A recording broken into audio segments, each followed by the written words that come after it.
Hello and welcome to the How to Exit podcast, where we introduce you to a world of small to medium business acquisitions and mergers. We interview business owners, industry leaders, authors, mentors, and other influencers with the sole intent to share with you what it looks like to buy or sell a business. Let's get rolling.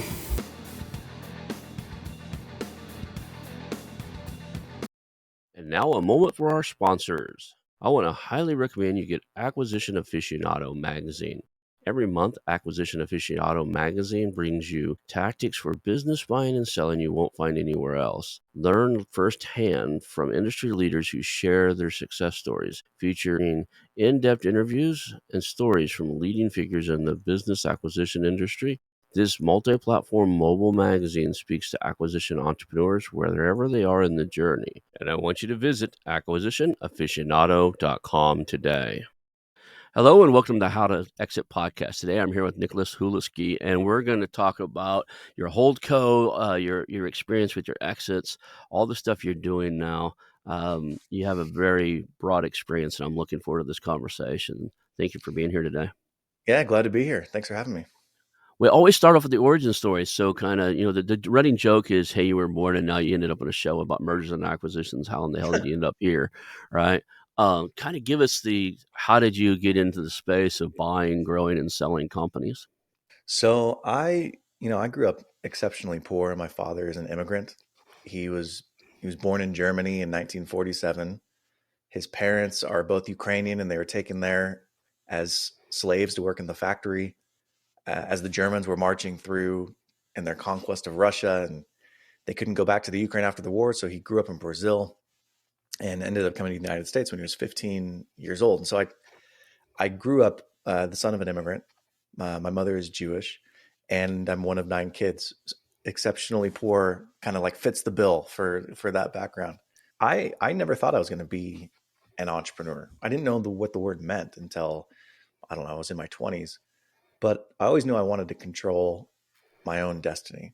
And my father had just instilled with me this incredible appreciation for the country that we live in and the opportunities that are given to us. He's very funny. And I just never understood where that came from until I went and lived in Europe for a few years and realized, wow, the United States is pretty awesome, actually. Yeah, we have things we need to work on and there are things that we need to fix, but just the opportunity for upward mobility is incredible. And that was the first time after I came back that I realized I could actually do something with my life. I could actually figure out a way to make something more than kind of what I'd been granted as a child. So after college, I got into healthcare. I wanted to get some experience. I worked in the corporate setting for about 10 years and finally decided, all right, it's time for me to make the jump. I wasn't ready to just be an entrepreneur in the beginning. Even though I thought I was ready to be an entrepreneur, I just wasn't ready, and I got some experience. But after 10 years, it was time. And so I bought my first business in 2019, 2020, started a second business at the same time.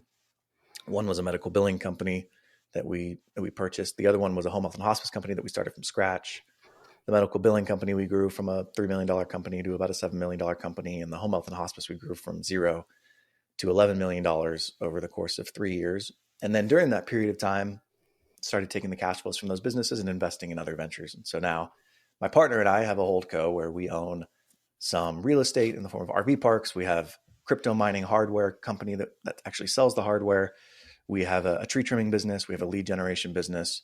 And then we also have an AI healthcare startup. So over the last few years, I've sold my businesses, and now I'm here talking to you on a podcast. So I caught you up. Awesome. So, what does it feel like when you sell your businesses? There's this. What I'm looking for is there's a moment afterwards. You're like, okay, now what have I done? Right? When you sold these businesses, you're not nearly as busy. You got a lot of more free time. When you first do it, you have this vision of what you're going to do with all your free time, and then you start trying to do that, and you figure out that's not what you want to do. Right? When I got rid of the real estate investment firm with my partner there, I thought, well, I've got time, energy, money, we're okay for a little while. I'm just going to fish a lot and figure out what I'm going to do next. And you can't go fishing every day. It gets boring really fast. As much as I love to go sit at a lake and, try to catch a giant catfish or a striped bass at some river or something, after a while, you're like, I got to find something else to do. Right. So what was the realization after you sold everything that you're like, okay, I've got to figure out what's next? Well, luckily I have a wife who keeps me in check, and she's very much like, okay, what's next? What are we doing next? And I'm grateful for that because, in my opinion, I was like, what do you mean, what's next? We could like take a year, travel the world, do whatever we want. It was weird because I don't know how your first exit was. For me, I'm very distractible. I have ADHD, and like a lot of entrepreneurs, shiny object syndrome, where it's like, oh, that seems like a cool business idea. That seems cool as well. And so as I was growing those healthcare companies, I didn't really let myself follow these shiny objects because I was just like maniacally focused on growing those. And I knew that if I got distracted, it was going to be a problem. So it was a very weird feeling, honestly, for the first couple of weeks. Like, okay, what am I supposed to do with my time? It wasn't even like, okay, cool, let's go fishing. It's like I almost didn't even feel like I could do those things yet.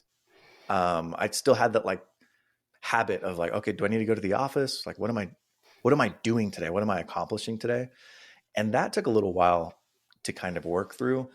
I decided, you know what? I have a friend of mine friend of mine at the time who has grown a lot on social media.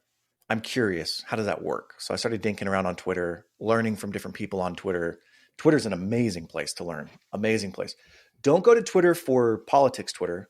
That's a cesspool. Okay. That's a hellscape. Don't go there. Yeah. But if you want to just learn something in a specific niche, it's a great place. So I get in, there's SMB Twitter. I'm learning from a bunch of people, and I'm like quickly realizing I know as much, if not more, than most of these people who have large followings. I wonder if I could start posting and grow a following because that seems kind of fun. So I just started messing around, posting every day.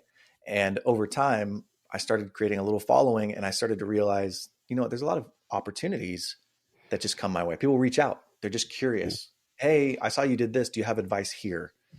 And quickly I started getting deals. Hey, would you be interested in investing in this? Or people, hey, I saw what you did. If you have anything coming up, I'd love it if you keep me in mind. And so this thesis for me started to form like, if I could build an audience, it just gives me a lot of optionality. There could be deal flow, there could be people flow, or I could just continue to satiate my appetite for curiosity and hopefully someday figure out a way to monetize that. But honestly, over the last year, I've just leaned into building an audience, meeting cool people, and like a kid in a candy shop, for the first time, I'm like, oh, I'm not just doing healthcare. How does a digital marketing agency work? Oh, a real estate investment trust, a REIT. What is that? How does that function? Oh, Yeah. you're a fractional CFO. What does that even mean? So like I've had this opportunity to start understanding and how big the world of entrepreneurship is, and it's just opened my eyes to all the different possibilities. And I'm like, I don't want to choose what I'm doing next yet. I want to continue to take my time because there's just so much out there to learn. So that's kind of the phase that I'm in at the moment. I'm extremely ADHD too, and that's one of the beauties of this SMB mergers acquisitions is I'm always looking, especially since I play the advisor role. I'm not picking a niche and saying I'm going to go Mm, buy a dozen, German auto mechanics, or whatever. Like I talked to a guy out of the Air Force yesterday, and he's like, "I'm buying." He's bought one. He's got it operating. He's ready to buy a second one. I'm like, "That's a cool industry. Tell me about that industry." And yeah. the cool thing about ADHD and running a podcast is you get to fuel that. We tend to be uncurably curious, I right? like that. Uh, Uncurably curious. I love yeah, that. it's just like I'm the kind of guy who walk into a coffee shop within 5 minutes, the owner sitting down with me telling me about how coffee shop's working. And it drives Yeah. my wife nuts. She's like, "How do you get people just to open up? That person told you everything about their financials." She's listening, and she's like, "Everything about they do," and like they didn't. If you listened closely, they didn't tell me anything. I figured it out, and they confirmed it, right? Yeah. And then, "Oh, you're doing so," and we're just chatting. I'm curious. I'm fueling my Yeah. curiosity. And I'm trying to learn their business model, and it's like it's not because I want to compete with them. That looks like tough work. A lot of that's how I discount a lot of the stuff. It's like that sounds like a great idea, but it also sounds like a lot of work, right? Well, But I think first of all, that's your intelligence officer coming out. You just know how to go and how to build a relationship and build rapport. But I just think it's a superpower it because is. you can't fake curiosity. You Yeah. can't feign interest. And I'm just genuinely interested in people. I love hearing their stories. And, for a long time, my wife was like, okay, can we get out of here? We were supposed to leave this party 2 hours ago and you're still talking to people. But now whenever they're like, she has a relative that is a pain. Nobody Mhm. likes, but everybody has to see grandma, right? And when we go see grandma, she doesn't want to go see grandma without me. Why? Because grandma just wants to talk to me. Because like Yeah. I'm the guy that that will listen to her stories, and she's like, "Please, can you go? My grandma really wants to see you more than she wants to see me, and I just can't handle her without you." And I'm like, "Okay, I guess so." But like to me, it's a superpower to be able to be genuinely interested. You're not faking it. No. You really are interested in these people, and you get them to open up, and they trust you, and they're like, "Oh, well, you're actually curious about my ticket size." Yeah, no, it's not $15, Ron. It's actually $75, whatever the actual ticket Right. price was, ticket cost was. So There are 2 skills in this, and I've been saying this a lot lately, so, forgive me for all the people on the show that have been listening and heard me say this on the last 3 shows. There are 2 skills inside of small business mergers and acquisitions. If you could get those 2 down really well, the rest of it would pretty much fall into place, and it's not what you think. It's not finances and due diligence and all that other stuff. First skill is rapport building. Being able to truly be interested in people, get them to talk about themselves, figure out where they're trying to go, and help them get there. yeah, To truly build a deep rapport with somebody is not a normal trait. It's not something not some people are just born with it. You're insanely curious. I'm insanely curious. It's a lot easier for us, but it's also can be a very easily learned trait. If I ever create a course, it won't be on how to buy a business. If I ever have my own course, it'll be some. I even just went and bought the damn domain Rapport Dojo, right? Because if I ever build something, it's going to be around like how to build deep rapport with people. And then the hmm second one is and the guy from WeWork's probably the best example of this, is being able to tell the story so well that people are not only buy into your story, but they wanna help you get there. They wanna give you money, they wanna work for you. It's I use a phrase out of that training program I used to be involved with, and it's called engagement. Like, you tell a story so well that they're engaged in it, they wanna be part of it, they wanna put hours or time or energy into your vision. And if you can get those 2 things done, you can write your ticket in a lot of business realms, right? And the I, rest of the I stuff you can hire totally in. agree. I totally agree, especially in the SMB space where sub $5 million in revenue, you've Yeah, really got to have a tight team and a good relationship and all that stuff. As you get bigger, and maybe you're a PE fund or you're somebody who allocates capital, you're a professional capital allocator. Yeah, your analytical skills, your ability to identify maybe where there's some inefficiencies, yeah. that's going to be more important to model on a spreadsheet. But definitely in the SMB space, you've got to be able to build a rapport. You've got to be able to tell a story. And I tell people, those of you guys in the VC space, venture capital space, you've raised capital and stuff. In your language, your cap table. Once your cap table gets more than 3 people, and in the rest of our language, once you have more than 3 or 4 partners, it starts to become more about the numbers and a little bit less about the relationship because you have hmm too many people to satisfy. But if you go into a business and there's 1 or 2 people there, I promise you, even if you're the highest offer, you may not get that deal if you don't build rapport with that seller. If you don't really know what they're trying to do and try to accomplish. I've interviewed 250 people, and I can tell you dozens and dozens of stories I heard from these people where the highest bid didn't get the job done. Right? They Nope. sold the company the second or third highest bid because that's the guy they liked. That's the guy they trusted with their employees. That's the guy they trusted with their brand, their legacy. Right? So many of these sellers tie who they are. Part of their identity is this company. It's part of them, and that safe pair of hands comes from the only feeling they're ever going to have in that safe, that you are a safe pair of hands is that you have rapport with them. And I tell a lot of searchers this is I've actually never bought a business through a broker. I've only ever bought things off market. And I have a whole process that I go through, identify what I'm looking for, the market. I get a lot of information, yada, yada. But one of the steps that I do, it's called narrative building. And like I sit down and I think, okay, how can I connect with the seller? What are they going to want to know about me? Not again, genuinely, not fake. I'm not trying to make stuff up, but it's like, where can I actually find common ground with the seller? Because if I can build that relationship, even if I pay the same price as top dollar, we both offer $5 million for the business. Okay.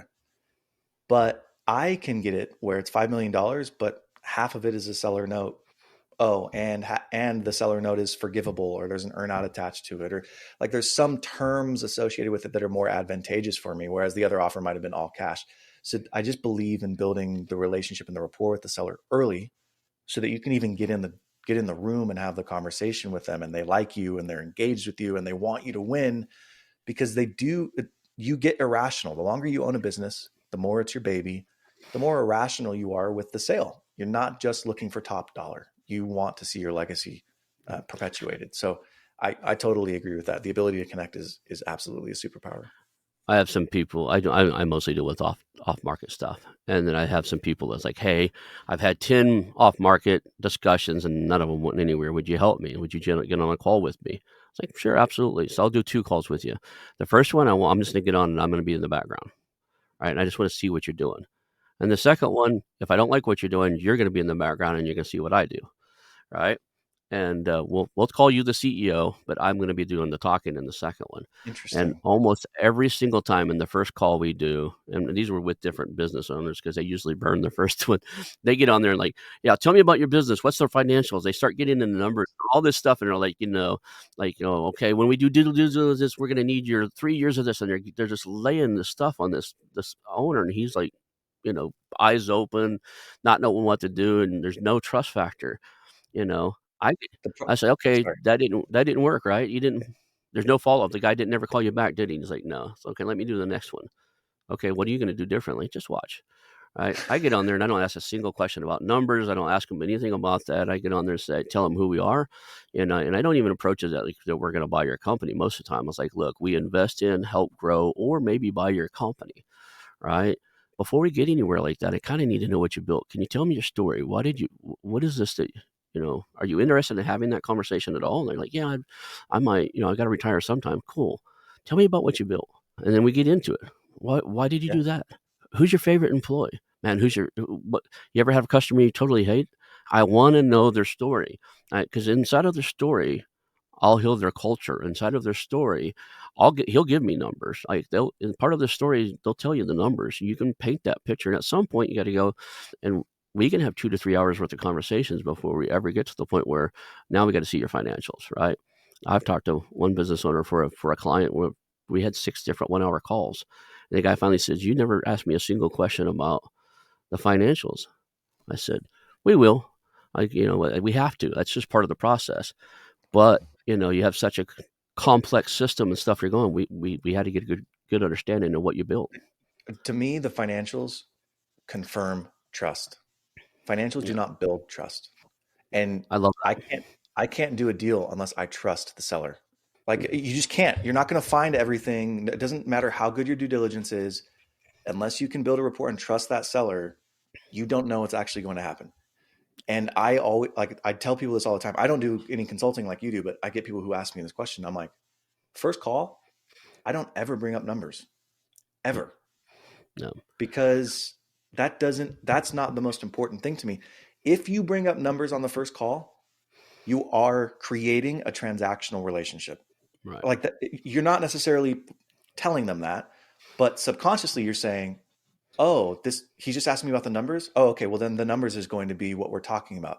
And then you've set yourself up at a disadvantage because you can't win necessarily when you're buying your first business in particular on paying top dollar. You can't. You have to be able to win on building trust with the seller. They like you, they pick you over someone who's willing to pay top dollar. And if your first conversation is, "Well, tell me about the numbers. How much money did you make last year?" It's like, I mean, it's like trying to have sex with somebody on the first date. Like that, that's just not. You're setting up a transactional relationship, and if that's what you want, then that's what you're going to get. But if you want something that's going to be lasting, if you want something that's actually going to work, that you're going to win, you've got to build trust first, and then you can confirm your trust later when you look at the financials. But yeah, I totally agree with you. and for everybody listening, there's a secondary reason you must do this, right?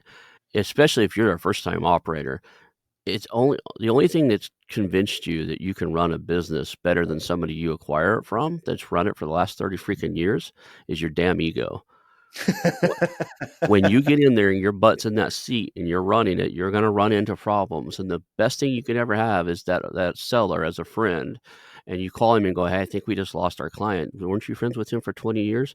What can you do to, well, number 1, scold me and make sure I know why I did, and then number 2, get him on the phone with both of us, and let's see if we can correct this problem, and I'll eat my ego and apologize to him, and let's fix this."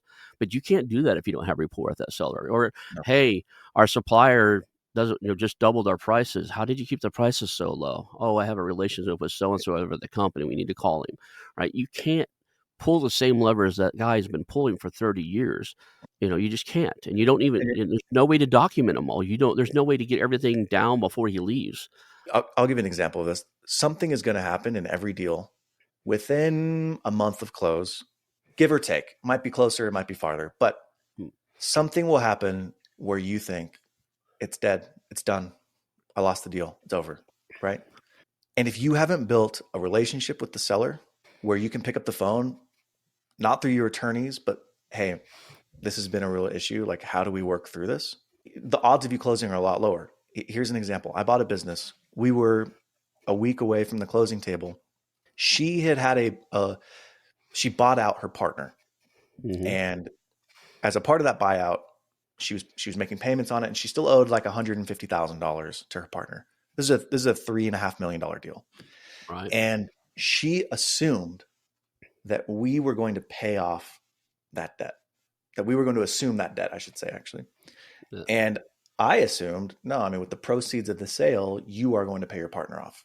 Well, once she found out, I mean, it's $150,000, it's still a lot of Mm. money. Once she found out we weren't going to pay it off, it was like her attorney's talking to my attorney, and and the attorneys are like, deal's off. We can't make this happen. The SBA is not going to fund it. No way the bank will underwrite, yada, yada. And I get on a call with her. I'm like, hey, we still want this deal to happen, right? Yeah. Okay. What do we need to do to figure this out? Well, I can't keep this note. Like, I got to figure out what we're going to do. Okay. And we worked something out. We came together and we were creative, and it required trust. It wasn't Mhm. something that we had like written in the documents, because it would have thrown under, like, it had already been underwritten. It had already gone to committee. It would have thrown a massive wrench in the debt service coverage ratio and all that stuff. But we had a handshake, and she trusted me and I trusted her, and we got the deal done. And it happened the way that we talked about, and it was a great deal for me and it was a great deal for her. But if we hadn't had that trust, like, the deal would have been blown up a week before we were supposed to close. So yeah, I'm in total agreement with you. It's not even post close. Hey, how did you do this? Just to get to close, you will have moments where you think it's all done. And if you don't have a good relationship with the seller, the odds of you closing just go down dramatically. And if you have a heart of rapport and you're trying to make sure you maintain rapport and relationship with people, one of the things you can also instill, and I've done this a couple of times already, where the attorneys are bumping heads. I was like, have you ever even talked to this other attorney on the phone? Or, you get your attorney on the phone. And I had one case where we were trying to get something done. It was for a client. Again, I don't do a lot of this for myself at this moment. But the attorney was like, well, this guy's nuts. He's just so still headed. And he's just like calling him names and stuff. I was like, how many conversations have you had with this gentleman? How much time have you spent physically, either in person with him or on the phone? And it came down to like 10 to 15 minutes. Everything's been email. And I said, you're basing your whole worldview of this other human being who's probably 45, 50 years old at this point on a 5 to 10 minute conversation and some emails that have no tonality, no context, no nothing. Yeah. Right? Hold on a second. I got both parties on the phone. I was like, Joe meet Larry, Larry meet Joe. We're gonna have a conversation here, and you two, like, Joe, do you have kids? And I just like it was just like this awkward thing for them, and I built, I just like manually like made them kind of build rapport with each other. So I'm like, cool, quit fighting. Everybody wants to get this deal done. Nobody's trying to win lose here. The stuff you guys are arguing about, the buyer and seller don't give a crap about. I'm the advisor, and I'm talking to both parties. You're fighting over stuff that you think is important for them that they don't think is important as you do. So find middle ground that works that's safe for everybody, and let's get this damn thing done, right? Yeah. And I, they would have killed it. They would have definitely killed it because they both thought each other was just like, still headed, won't listen. All they're doing is firing email demands back and forth, and it happens more often than you wouldn't think it does. well, you and I were born probably innately with this more than most people, but it's still something you can develop over time, especially in these negotiation settings. There's like three levels to emotional intelligence. The first level, the base level, is like, I need to be right. And if you stay at that base level, there's always conflict. Well, this is our position. Well, this is our position. Well, we're right because you're an idiot. No, well, we're right because you're stupid. Right? You can't Yeah. have negotiations there. Then there's the second level where you're seeking to be understood. where it's like, okay, I don't need to be right, but I need you to understand my position. And that's a good level to get to. It's hard to get to. But then there's the third level where of emotional intelligence where you are now seeking to understand. You're not needing to be right. You're not needing them to understand where you're coming from. You are trying to understand where they are coming from. And that's the unlock where you're just asking questions.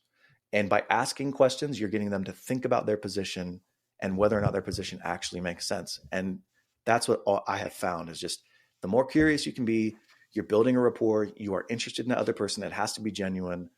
You can figure out anything else, but Yeah. you have to start from a place of trust. It's funny is I keep a little placard, little laminated card on my desk, and all it says on it is "Ask better questions," right? And Oh when yeah. I'm in the middle of these conversations and stuff, a lot of times I have it out. I think it's over here in a box off the side. I cleaned off my desk the other day. I had this scheme where this idea where you and I both have these shiny objects. I was like, I'll mount a camera over here, and I'll actually have a secondary view, and everybody gets to see the 4 monitor workstation and see Mm-hmm. an M&A guy at work. And I was going to live stream that, and then I realized I talked to some people like, don't put our leads up on the screen, like, because then people would be able to read my screen. Some of my clients are like, "Yeah, don't do that." Somebody might steal one, or I don't want my call, your call with me recorded. Don't do that. That's But so amazing. I haven't done it. But the funny thing was, is I cleared off the desk, so that went away. But ask better questions is a critical thing to do because I like to tell stories. When you're ADHD, you can go down a rabbit hole, chase a squirrel off, and that's just a reminder. I put it up a lot of times when I know I need to talk to somebody and I got to understand them, right? Building rapport. There's a It, thing for most of us. We don't feel acknowledged and we don't feel understood. People live their entire lives trying to find some sense of significance. And that's why suicide bombers do what they do. That's why mass murderers do what they do to some extent, is trying to achieve some level of significance, right? And there's two ways to do it, right? You can be truly understand a person, and that you will feel significant to them, or they'll feel significant to you, or you can act out and become a problem. And this happens in these conversations and these negotiations and stuff. If they don't feel understood, they're going to seek attention otherwise. It's not it, uncommon for me when we're looking at these deals and stuff, and you might run across some people who are like, "Yeah, Ron evaluated my business, and when he told me no, he gave me a 2 or 3 page report of all the stuff I needed to do to get it where I want it." Because that one of the things I do a lot of times, especially if I have rapport with those sellers and I like them, when I say at the end like, "This isn't going to work for me or my client," right? I had a podcast relating company. They did guest hosting services and stuff. I really wanted them, but it just didn't fit, and they had some underlying issues. They'd made some big changes and they weren't working. I wrote a 2 or 3 page report and I called the broker up and said, "I'm going to send this to him. Is that okay with you?" I'm like, "I guess, sure." And they reached out to me later and gave me this huge thank you. I was like, "Look, you want to get to X on your evaluation. You're not there because of Y. And here's what every seller is going to look, or every buyer is going to look for." I wrote a 2 page like step by step plan. Like, here's how you get to where you want to go. And if you get there, call me back because I want to be in this space, right? Mhm. And but you're just not there right this second. They both reached out to me, the two owners, like, "Hey, that was really cool. Thank you. We're working on those things." But I do that a lot of times where a seller says, "I want 2.5 million." I don't blink an eye. I don't, because sometimes you just know, even from day first conversation, they're not there. My natural conversation with them is, "Cool. Let's see how we get you there." it's a small world Yeah. is the other piece of this, Hmm. and you never know when that's going to come back. Uh, that one interaction, that one relationship, whatever. Like, and I've just noticed that people who are willing to burn bridges become very lonely very quickly. And it has been a superpower of mine where when you say no, you explain and then you move on. And that has allowed me to then circle back either with the deal or with people and sort of keep them on my bench. Like I Yeah. maintain relationships with them and it has paid off in spades for me over time. And you can't burn bridges, right? You got to treat people with respect and do the right thing here, because it'll come back. I think this space is a lot like the real estate space. You got a lot of in the realms that there's a lot of notoriety for the people that do people wrong, right? So Mm, you've got yeah. there's even movies about the Wolf on Wall Street, and there's movies about people who are corporate vultures. They buy companies, tear them apart, and all that stuff. There's, the movie Wall Street and all that. And everybody thinks that, if you're in this space, you're a corporate raider or whatever they call those. I think you can be in this space, and I had the same belief when I was in the real estate space. I think you can be in this space and do well by other people and treat people right, and still make incredible amounts of money and not have to be the evil bad guy. And Yeah. maybe I've got an idealistic view of the world, but I'm going to stick to it. It's working for me for right now, right? So, It's true. and when I was in the real estate space, I owned the local RIA. I kicked people out of the RIA Real Estate Investors Association, right? I kicked people out of the RIA all the time for being bad actors. I host networking meetings now where 25 to 45 people show up and they're buying companies, and we kind of work with each other and brainstorm. If I figure out you're out there hurting people, I'll block you, and you'll never come to anything I host again. I won't tolerate it. I won't have it in my space, and you know that's just the way we got to be sometimes. Yeah. Yeah. Sorry, go ahead. Sorry, I was going to say, tell me about what you're looking for now. What are you acquiring? Do you have any current holdings, or you're still in the search phase? I do. Yeah, I have a couple holdings. So they're not big. They're kind of like, I'm kind of resetting and trying to figure out what I'm doing next. But we have one company that we own that sells Bitcoin mining hardware. So you can Okay. mine crypto with actual, computers essentially. So we sell the hardware for that. We have a company that is just starting up. It's an AI healthcare startup, pre-revenue. It's in beta testing, but we haven't generated any revenue yet. We have a tree trimming business, and we have a lead generation business. So each one of those companies, like right now, those companies probably add up to, I don't know, $5 million a year in revenue. So they're small, but we're trying to. I'm trying to figure out, okay, what do I want to do next? I have some swings left in me, but I am trying to take my time to figure out what is that next sort of big swing. And so part of the thing that we've been doing is finding operators to partner with and execute on ideas that we have. I don't particularly want to be the operating partner again. It's just a lot of work. It's a lot of time. There's a lot of operational fatigue, personally, that I've kind of gone through. So now it's about connecting really cool people with really cool opportunities, and that I'm having a lot of fun there. All the things that I just described, all the businesses that we're in, we are doing with partners. This is not Hmm. something that we're doing and executing operationally on our own. We're actually partnering with people to carry out the vision that we have. How do you identify a good operator? That there's a skill set to looking at somebody and go, you know what, they would be awesome as an operator. They would be a great general manager, CEO, whatever title you want to give them, right? Yeah, I there's a couple things. I'm very fortunate because in working in healthcare in my corporate job, I've hired probably close to 100 administrators, and in the healthcare space, an administrator is essentially a CEO Hmm. of a local healthcare business.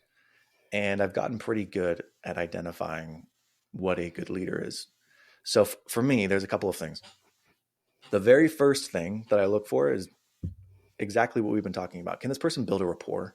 Like, can I trust them when I'm having a conversation with them? Do I get a feeling that I don't know what it is, but I feel like they're lying to me? Or am I like, oh, this person gets it. They're genuine. They're humble. They're open. And so I look for things in those conversations. Do they share not only their wins, but some of their failures? Are they humble in their assessments? When they talk about their accomplishments, are they saying I or are they saying we? When they talk about their failures, do they blame other people or do they take it on themselves? When they're talking about their failures, do they just talk about how bad the situation was or do they talk about what they learned from it? So those are some of the quality traits that I look for in operating partners.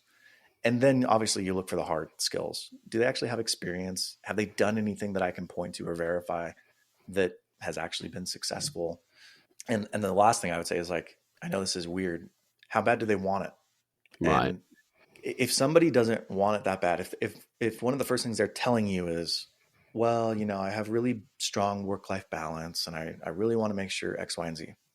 I Hmm. don't fault anybody for having strong work-life balance. You should. That's an admirable goal to have. But if you want to be an owner, if you want to be a CEO, if you want to be in a position where you are making a difference and pushing the ball forward. Like there's no such thing as work-life balance. You can figure out how to continue to work while you're at home, or maybe one day you work until 10 p.m. and the next day you go golfing until 2 o'clock just to give yourself some mental freedom. That's fine. But I don't believe in this. Now, I only work from 8 to 5, and then once 5 comes, I shut my phone off. If you are still trying to climb that ladder, if you've made it and you've sold companies, yeah, design the life you want, whatever. But if you're still trying to prove yourself, I have a hard time having conversations with people who are like very clear about setting their boundaries. And if they are, I tell them, you should probably go work for a corporate company. And that's fine. Go get experience there. But this is probably not the right fit for you. What do you think about I believe it, maybe it's wrong, and I'm okay if it is. People tend to leaders in general tend to rise to leadership throughout their life. So if you look at somebody and you look at, okay, they were on the football team. Well, cool. Were you the captain of the football team, or were you the linebacker, or were Yeah. you did X, Y, and Z? Cool. Did you win any tournaments? Like, were you an achiever, right? Oh, you were in the Yeah. military. Do anything cool in the military, right? I know you only ended up at E3 or E4, but there's anything cool you did? And I can tell you that in most cases, people, they're true leaders. They raise up in any situation they're in, right? Mm-hmm. They get handed responsibility, usually, especially in areas where it's extremely structured. You'll find that true leaders are usually handled responsibility and accountability way above their own status or rank, and where they should be in that position in life. And that's it's kind of something I look for. I look for somebody. Oh, you're really into gaming. Cool. I like gamers because they have to figure out the system and then how to game the system. That's cool. Mm-hmm. You ever win? Like, what's your winning streak, right? you know, what's the coolest thing you ever won, right? My son came out here one day screaming that he beat, I don't know what, some ninja boy or something in Fortnite. The guy was like ranked number 1 or 2 in the world, and he ended up in the same game with him, and he took him out. He's like, he just come out here, I took out so and so, and I was like, are you screaming that you just murdered somebody in a video game? I don't know if I like that, but to him, like, he just took out the number 1 or 2 player on the planet. Uh, like so he told me I hid. I had my sniper right. Like, he did this whole thing where he's like, he waited for this guy and took him out. And I'm sure the guy's been taken out of every game he's ever played, and then he didn't win at some point. But winners have winner stories, and people who achieve certain things, they're raised to the occasion almost at every position they've ever been in. So you can Yes. identify those traits. You can see patterns of people. Great, you worked at your company. Tell me how how did you get when you started? What were you called, or what was your position? And when you left 2 or 3 years later, did you get promotions? Did you get more responsibility? What happened? And And usually that's there's why something. I like listening for I versus we. If it's I, Hmm. typically for me, there's some yellow flags. Hmm. There's ego involved. It's all about them. But also, if there's no we, were they doing it with a team? Like that, you may be great on your own. You may be a wonderful executor, and like you're going to get it done if the project's been given to you. Fantastic. But if you can't get other people rallied around you to get something done, I don't care as much about your individual successes, because I need you to rally people around you. So I listen for we versus I, I and like that's a that. huge signal for me. Huge Yeah. signal for me. But I mean, you know this. If you're going to have an operator, I can't have an operator who's just waiting for direction. They may be the best executor in the world, but if they're waiting on the direction of what to execute, they're not. For me, they're not going to be a good leader. Now, there are some people who own businesses and they're like, no, I just want somebody to go and execute. I know exactly what I want. This is my vision. That's fine. You just want someone to go out and execute your vision. That's totally okay. For me, I don't want that. I want to have someone who can take the ball, run with it, come back to me, that has the ethos of I'd rather ask for forgiveness than permission. That's not always Right. good, but I want someone who's more along those lines, as opposed to I'm going to ask for permission as opposed to forgiveness. I think every company that I've ever seen really successful, if I talk to the owner and talk to the different people long enough, I can identify 2 people at the company. The guy, especially if they've owned it from startup, until it grew above 10 million or more, right? 5 million or Mm, more. If it's actually had a decent ride and it's made some money, I can usually find the visionary, the guy that has the ideas, can solve problems. There's a problem solver there, right? Usually yeah, it's the CEO. The guy that created it's usually a problem solver. But I've seen so many CEOs, including myself. I have trouble with this. I am your problem solver. I can solve one-off problems left and right. I same. am really horrible at doing the exact same thing over and over and over again. Then you have what Yes, I call the operator, or in my mind, the operator. I think EOS calls it the integrator. integrator or the implementer or whatever. It's Yep. somebody who can look at a system and goes, the widget turns this way at this RPMs. It needs to turn 15 times a day. And if we do that, we make X revenue. Every company I know that's doing really, really well, I can find that person. A lot of times it's the office manager or it's somebody in the Hmm. company. Somebody in there is like, okay, great. And they're usually holding the CEO back a little bit, like the visionary. Now, okay, wait, let's not implement that. Let's get this other one turning and at the right RPM, and we're making money on this other idea. It's a great idea. We've already started one of your ideas this week. Slow down with Well, that. you you know this in any company. There's like this. I think it's healthy tension, but there's always tension between sales and operations. Hmm. Sales always wants to go fast. Operations is always like, whoa, whoa, whoa, we got to digest what we've gotten. That is a very, very, very healthy tension. The problem with people like you and I who have shiny object syndrome is if we don't have the balance, like let's say we're the sales side, if we don't have the ops balance, Hmm. we have diffused attention and we don't have good results. We need some of that to balance us out. And so what you're describing is like, yeah, sometimes that integrator is holding back the CEO, but the Hmm. CEO needs that. They Hmm. need someone to put them in check and be like, well, let's finish these other projects first, because if they get distracted, they're not going to make the progress on those other projects that they need to make. So I think that relationship that you're describing is incredibly important. And I look for that in every one of my businesses is, could this person supplement me? Can they be the integrator? And in my mind, that does not mean that they're waiting on you to tell them what to do. Like a No. good integrator is they're not waiting on the visionary to tell them what to do. The visionary is painting the picture. They're like, hey, I know we're in Des Moines, Iowa, but we need to get to San Francisco.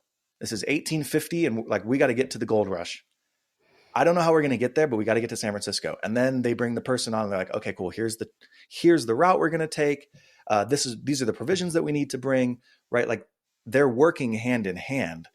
But if the person who's helping to actually plan the trip is always looking to the visionary of like, hey, what route should we take? Where should we go? Like it's never going to happen because the visionary's too distractible. They need each other. It's a very very healthy relationship and dynamic. Yeah, that's one of my biggest frustrations is somebody waiting for me to tell them what to do next, right? And it was a problem I had for a long time, right? I would build companies that were fairly complex. I would surround myself with people who could, once you showed them how to do something, they would just get it done. But Yeah. every single time they had something new that was slightly, different, right? I taught Hmm. them how to tie the shoe. Well, the laces are red now, they're not black. What do I do with that? They would bring the slightest variation. They go, "Oh, something's different with this. Do I do anything different with it?" And they bring it and put it on my desk. And I quit defining myself as a problem solver. I quit telling people that's what I'm good at because what does a problem solver get all the time? Everybody's problems, Problems. Yeah. right? If you define yourself as the guy who can solve all problems, a lot of people don't like solving problems. So the slightest little thing comes up, they don't even try to think. They go, "Ron likes to solve problems. I'm taking him to Ron." Hmm. Right? And it just doesn't scale. It's fun at first because you feel needed and important, and wow, wow, wow, I got to solve all the problems. I'm critical here. That doesn't scale at all. And it was a hard lesson to learn. It was a hard lesson to learn to surround myself with people who don't necessarily need me. Yeah, Right? what's the anecdote? There's like an anecdote about don't bring me your monkeys, where there's like, a leader and I can't remember what it was, but like everybody would come and bring them their problems, right? But there was the monkey on their back, and then all of a sudden the leader realizes like I've got everybody's monkeys because they like solving the problems. Like that's you don't want to be in that position. You're like you were solving everybody's problems. And I did that. I did that in quite a few of these companies, and it didn't scale. And then you get burned out, like can't any of these people tie their own damn shoes, right? Like that's the mentality you start to have. Is like, and it's self fulfilling because you set that up. That's who you brought in. You brought in Right. people who idolize you for being able to solve problems they couldn't solve, and now you're surrounded by these people, and yeah, they're good at what they do. so long as it's exactly the way they did it last time, so Mhm. I'm not interested in that anymore. I'm interested in people that go, oh, great vision. Here's how I will get there. Here's a project plan. Like they go into it, and sometimes I want to be able to have people go call me out. Like, hey, I love being told, hey, that's a really stupid idea. We're not doing that at all. Oh, cool. Why do you think that? Oh, okay. Well, I must have articulated it wrong, right? Or, oh God, I see what you're saying now. That was pretty bad. I'm glad we didn't go down that path. But somebody can stand up to you is important too. All right, because sometimes as Yeah. ADHD as you might be, and definitely am, we come up with that shiny object, and it's in a basketball, and when we're trying to sell it, we're at a fruit stand. Like, oh, we should put basketballs over in the corner. Well, basketball's not even a fruit. What are you doing? Right? This has nothing to do. Yeah, Yeah. but a lot of these guys are into sports. I bet we could sell some basketballs and footballs. That's Yeah, why but they're we could eating sell fruit. them. Yeah, Yeah. yeah, yeah. And they're like, stop it. My wife does that all the time. She's got a little business right now where her and my son decided to start this business. And I'm thinking, you should stick this in there. People are hot. She goes, that's not what we do. And I was like, yeah, but it would sell and it's low cost, high value. Maybe next year. We'll look at that next year. Let's just get this running first. And she keeps telling me, and I realize what she's doing, right? I'm like, Yeah, it was 100 degrees. I was like, we should, snow cone machines, it's a kind of concession thing. It's my 13-year-old son and my wife. I said, you guys should I'll go buy you a snow cone machine. We should put snow cones in here, right? People want something cold to drink. And she's like, well, that no, is so we funny. make desserts and stuff. We don't do snow cones. What, no. Yeah, it's a gift and a curse. It's really good Yeah. to have that problem solving part of your mind. Like it's amazing. It's what made us successful.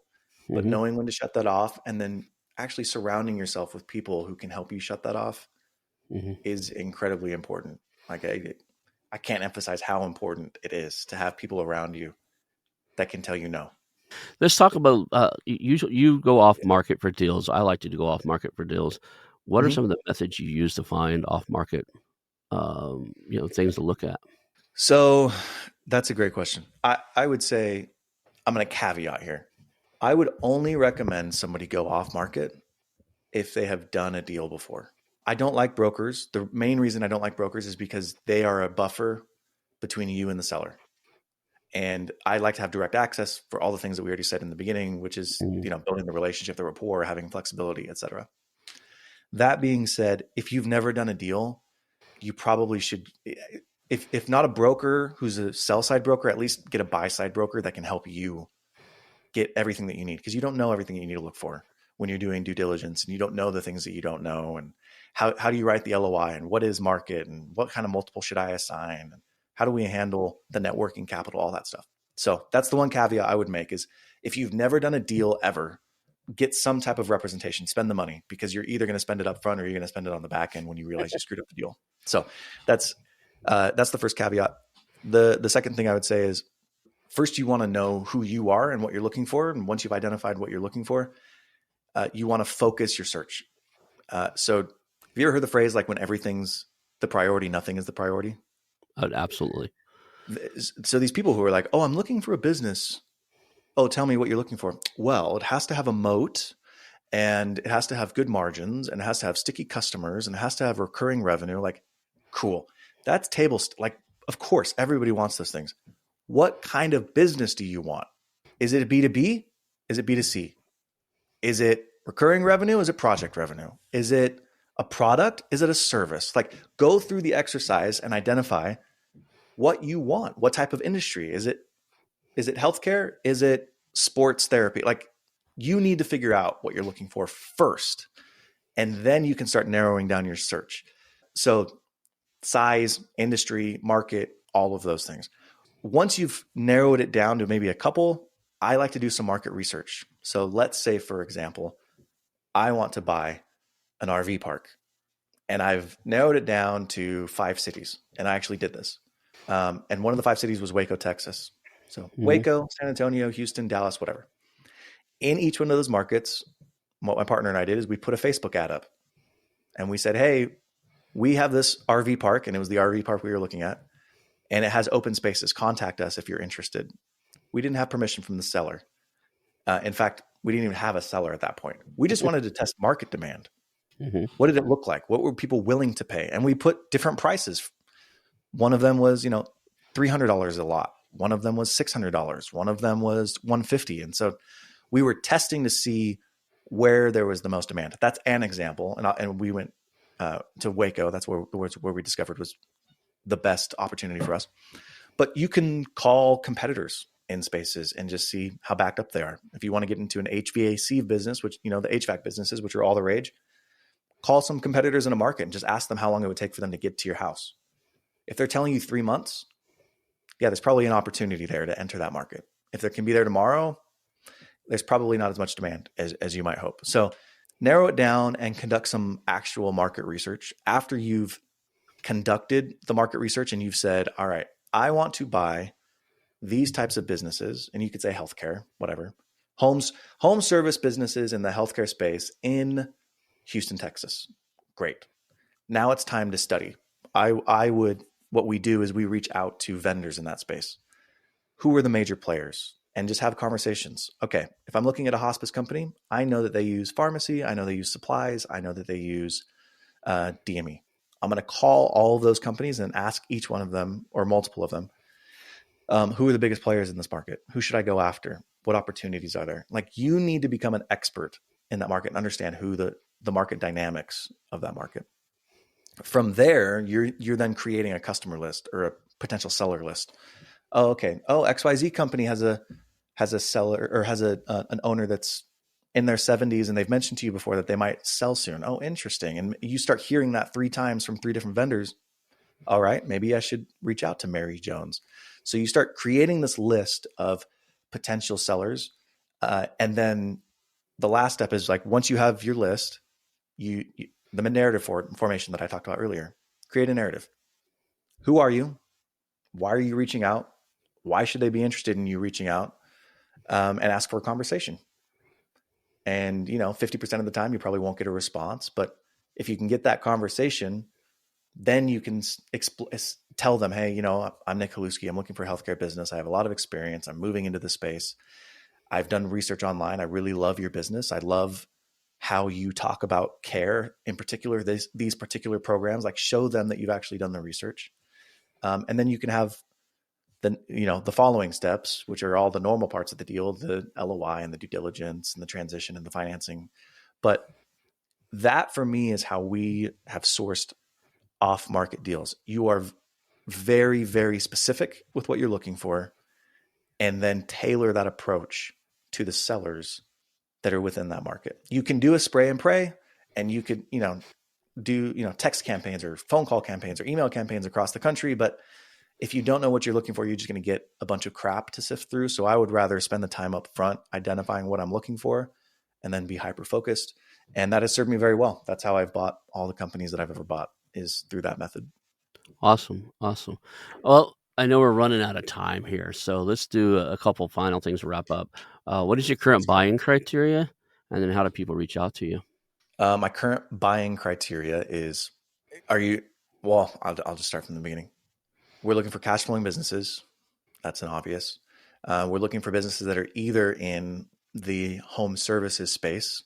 Mm-hmm. So any pressure washing, gutter cleaning, window washing, solar panel, etc., or the healthcare space. And I would say anything sub 5 million is really what we're looking at the moment. Preferably $750,000 to $1 million in EBITDA, but anything in the sub 5 million areas is what we're looking for. How do people reach out to you if they have something or if they want to work with you? Yeah, my email is nick@cofounders.com, NIK@cofounders.com, and just shoot me an email. Awesome. Well, I know we're on a limited time basis here, so let's call that a show and wrap this up. Yeah, this was great. Thank you. Thank you for being here. I want to announce our new channel partners, the ITX Marketplace. Since 1998, ITX has created $5 billion in value by selling more than 225 IT businesses in 20 countries. ITX works exclusively with IT-enabled businesses generating between $5 million and $30 million who are ready to be sold, and M&A decision makers who are ready to buy.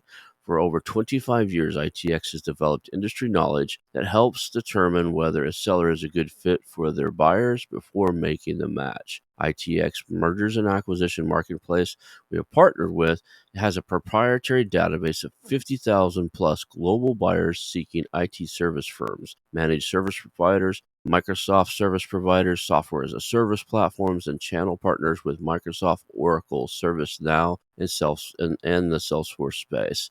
If you have an IT-enabled business you're ready to sell, I want you to visit the itexchangenet.com/marketplace. How to exit. That link will be in the show notes. Visit them now.